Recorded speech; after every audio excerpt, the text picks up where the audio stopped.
Mesdames, Mademoiselles et Messieurs, bienvenue sur le journal de ce jour. Son Excellence le Président de la Chambre des représentants, le conseiller Aguila Salah, a assisté dimanche soir à Amana un dîner en présence du ministre jourdainien, d'anciens chefs de gouvernement et d'un certain nombre d'ambassadeurs étrangers accrédités auprès du royaume hachémite. En marge de son fonctionnaire, visite au royaume et en tant représentant de la Libye à la conférence parlementaire arabe. Au cours de la réunion, une réunion importante a lieu entre les participants au cours de laquelle Son Excellence, le chancelier Aguila Salah, a clarifié certaines questions importantes, en particulier en ce qui concerne le relèvement de son affirmation, de sa position ferme sur le manque de légitimité constitutionnelle pour le gouvernement du Sarraj. Son Excellence le conseiller a expliqué aux invités la réalité de la situation en Libye, ses complications et son accent sur le fait que la crise est principalement une crise de sécurité. Il a également souligné le rôle du commandement général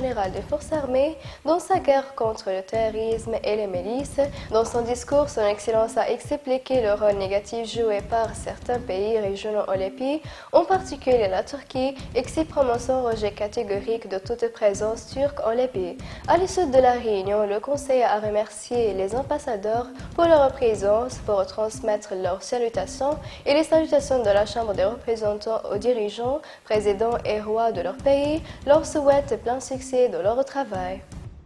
Le président de la Commission des Affaires étrangères de la Chambre des représentants, Youssef El Hagouri, a confirmé lors d'un appel téléphonique avec l'ambassadeur d'Italie en Libye, Giuseppe Piccino, que le Conseil poursuivra ses consultations en vue de former un comité de dialogue sous une forme démocratique pour participer au volet politique qui se tiendra à Genève. El Hagouri a discuté avec Piccino des résultats de la conférence de Berlin et de la participation du Parlement au prochain dialogue de Genève, sur l'importance du soutien de l'Italie à la stabilité de la Libye. El Hagouri a souligné le rôle important joué par l'armée dans la lutte contre le terrorisme, soulignant que l'opération militaire menée par les forces armées à Tripoli a été réalisée avec l'approbation de la Chambre des représentants.